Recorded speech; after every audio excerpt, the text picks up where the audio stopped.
মিজালে মিষ্টি খা।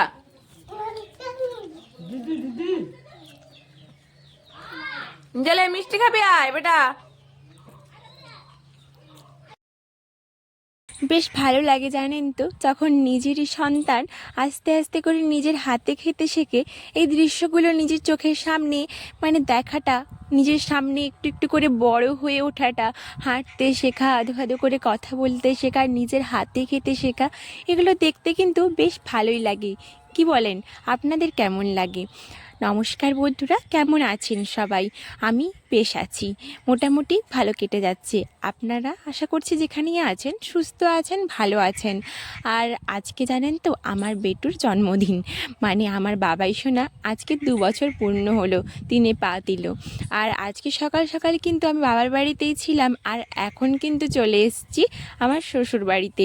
আর যেহেতু মানে এটা ছিল পরের দিন, আর ওটা যে মিষ্টি খেলো, নিজের হাতে করে আলু ভাজা খেলো, ওটা কিন্তু ছিল ওর জন্মদিনের দিন। তার পরের দিন কিন্তু বাবার বাড়ি থেকে চলে এসেছিলাম। কেন বলুন তো, আমি যেদিন জন্মদিনের দিন কিন্তু জন্মদিনটা সেলিব্রেশন করিনি। মানে কি বলুন তো, আমাদের এইদিকে চল আছে যে 5 বছর না হলে কিন্তু জন্মদিনে কোনো কিছু সেলিব্রেট করা উচিত না, কেউ করে না। তো তার জন্য আমি বললাম জন্মদিনের দিন করব না, তার পরের দিন একটুখানি ঘরোয়াভাবে যেটুকু আছে সেইটুকু করে আমি সাজিয়ে গুছিয়ে বাবাইকে খেতে দেবো। বা সাজিয়ে গুছিয়ে যত্ন করে তো রোজই খেতে দিই, কিন্তু মানে এমন মহা আয়োজন করে তো কখনো খেতে দিই না। মানে এমনি সেদ্ধ, এখন তো যেহেতু খুব ছোট্ট, সেহেতু সেদ্ধ ভাতই খায়, মাছটা একটু আলু ভাজা খায়, ব্যাস। আর কিছু তো তেমন করে খাওয়া হয় না। কিন্তু আজকে ওর যা খেতে ইচ্ছে করে ওকে তাই আমি খেতে দেবো। তো যা যা ভালোবাসে তাই ওকে রান্না করে খাওয়াবো। তার জন্য সকাল সকালই বাবার বাড়ি থেকে চলে এসেছিলাম একটু জলমুড়ি খেয়ে। তারপরেই কিন্তু এখানে রান্না বান্নার কাজে হাত দিয়েছি, আর বড়মশাইকে বলে কিন্তু বেশ কয়েকটা জিনিস আনিয়েছি। এগুলো নিজের হাতে করতে, নিজের হাতে যত্ন করে সাজিয়ে গুছিয়ে, মানে নিজের সন্তানের জন্মদিনে এটা করতে কার না ভালো লাগে। প্রথম বছর কিন্তু এই মানে দোটানার মধ্যে, দ্বন্দ্বের মধ্যে থেকে কিন্তু আর মানে প্রথম বছরে কোনো কিছুই করা হয়নি। আর ওইটা মানে কোনো স্মৃতিই নেই ধরুন, যে আমি এটা স্মৃতি হিসাবে রেখে দেবো বলেই কিন্তু সবার কি বলবো, সবার উপরে একটু বেশি কথা বললেও কিন্তু আমি তাড়াতাড়ি করে এই অনুষ্ঠানটা করার মানে সিদ্ধান্ত নিয়েছি। অনুষ্ঠান ঠিক না, মানে ঘরোয়াভাবেই, কাউকে ডাকা হয়নি, তবুও নিজের মতো করে যা কিছু সব কিছু গুছিয়ে গাছিয়ে বাবার জন্য করছি। দেখুন, আপনাদের সঙ্গে কথা বলতে বলতেই কিন্তু আমার রান্নার পাট সব আমি গুছিয়ে দিয়েছি। এখন কিন্তু বাবাইকে সাজিয়ে গুছিয়ে খেতেও দিয়ে দিয়েছি, আর ও নিজের হাতে করে কিন্তু এখন খাবারটা খাচ্ছে। 5 রকমের ভাজা ছিল, ওই মোটামুটি মাছ ভাজা, মুড়ি ভাজা, উচ্ছে ভাজা, মোটামুটি সব রকম আলু ভাজা টাজা করে ভাজা করে দিয়েছি মাছটার 5 রকমের ভাজা।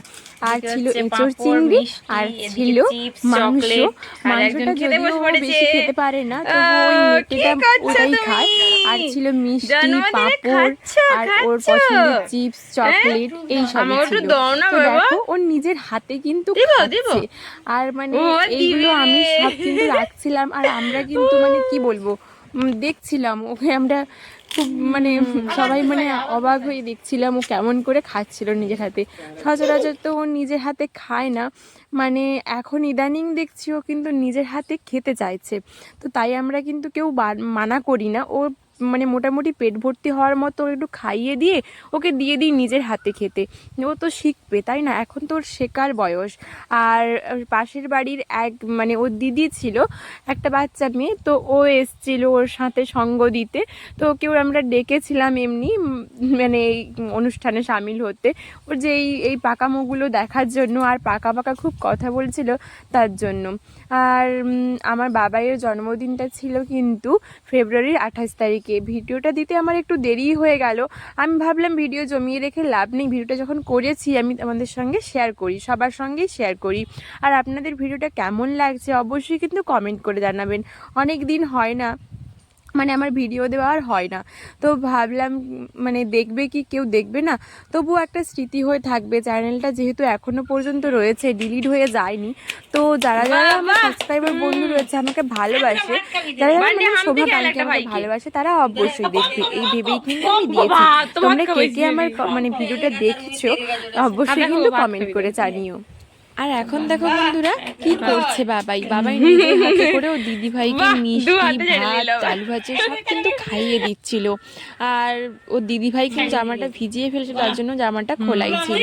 তোমরা প্লিজ কেউ কিছু মাইন্ড করো না, ও বাচ্চা মানুষ এখন। তো তারপর দেখো ও কিন্তু খুব মজা করে করে খাচ্ছিল।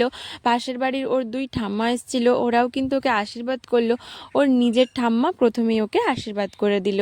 এইভাবে ও খাওয়া দাওয়া করছিল। আর রাতের দিকে মানে বিকেলবেলা সন্ধ্যা সন্ধ্যা হয় এরম টাইমে আমি আর ওর একটা পিসি মিলে, পাশের বাড়ির পিসি মিলে দুজনাই মিলে কেক বানাচ্ছিলাম।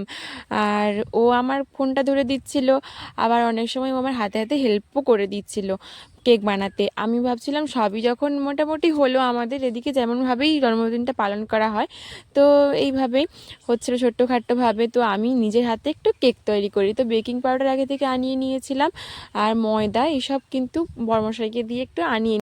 তো কেক তো তৈরি হবে বিকেলের দিকে। আর এখন দেখো সবাইয়ের খাওয়া দাওয়া হলো, বাবাই খেয়ে দিয়ে উঠলো।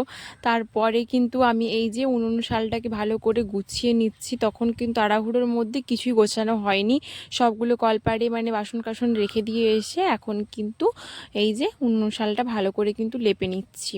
তারপরে কিন্তু দেখো চলে আসছি কলপাড়ে। কলপাড়ে এসে এই যে মা আর আমি মিলে সব বাসনগুলো ধুয়ে আর এখন দেখুন আমি চলে এসেছি ওই সন্ধ্যার দিকে।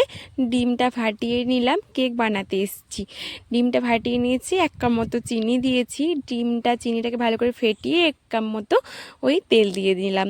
দ্বন্দ্বের মধ্যে ছিলাম কেকটা কীরকম হবে, তো দেখতে থাকুন কেকটা কীরকম হয়। তারপরে দেখুন 3 কাপ মতো ওই তো ময়দা দিলাম, একটু বেকিং পাউডার দিলাম। বেকিং সোডাটা আমি দিইনি এখানে, বেকিং পাউডার যেটা কিনতে পাওয়া যায় বাজার সেটাই এনে দিয়েছিলাম। আর পরিমাণ মতো দুধ দিয়ে দিলাম, ফেটানোর জন্য যতটুকু দুধ লাগে, তো সেই জন্য দেখুন দিয়ে ভালো করে কিন্তু ফেটিয়ে নিয়ে তারপরে উনুনটা আমি ধরিয়ে দিলাম। আমার ননদিনীকে বললাম একটু ফেটিয়ে নিতে ভালো করে। আর অনেকক্ষণ যেহেতু ফেটিয়েছিলাম তাতে জিনিসটা কিন্তু খুব স্পঞ্জি হয়েছিল। তো তারপরে আমার ননদিনী বললো উপরে কিছু ডেকোরেশন করবে না। আমি তো বললাম কিছুই ছিল না। তো আমার কাছে ঘরে ছিল কিছু ফল ছিল, ফলের মধ্যে ছিল ওই ঝুড়ি থেকে বাদাম বেছে নিয়ে দিয়ে দিয়েছিলাম। বিস্কুটের গুঁড়োগুলো উপরে আমি ভাবছিলাম কেমন হবে, কিন্তু ভালোই হয়েছিল বেশ। তো গুঁড়ো করে দিয়ে দিলাম। তারপরে ওই বেদানা ছিল, বাবাই খায়, ওই বেদানাগুলো দিয়ে ভালো করে ডেকোরেশন করে দিলাম। ভাবলাম তো বেশি দিন তো রাখবো না, আমরা সবাই আলোচনা করছিলাম, তো সঙ্গে সঙ্গে তো খেয়ে নেওয়া হবে, তার জন্য ওটা আর কিছু নষ্ট হবে না। তো এরকম করে আমি তো উনুনটা ধরিয়ে বালিটা গরম করেছিলাম।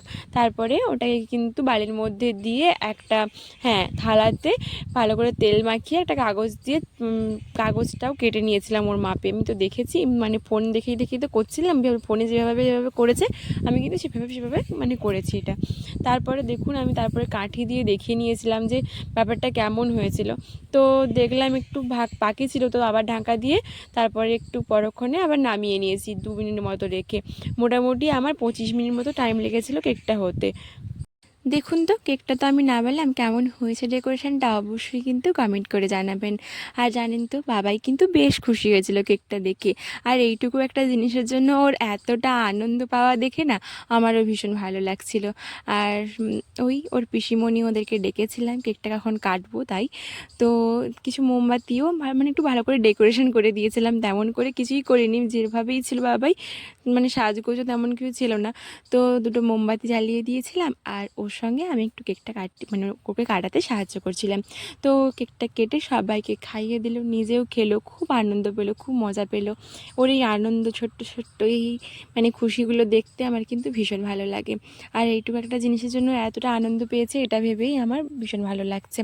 আর ওকে আপনারা সবাই আশীর্বাদ করবেন, ও যেন খুব ভালো থাকে, সুস্থ থাকে, মানুষের মতো মানুষ হতে পারে। আর এখানে আমার ভিডিওটা শেষ করছি, ভিডিওটা আর বেশি বড় করব না। ভিডিওটা কেমন লাগলো অবশ্যই আপনারা কমেন্ট করে জানাবেন। সবাই ভালো থাকবেন, সুস্থ থাকবেন, দেখা হচ্ছে পরের কোনো ভিডিওতে। এখন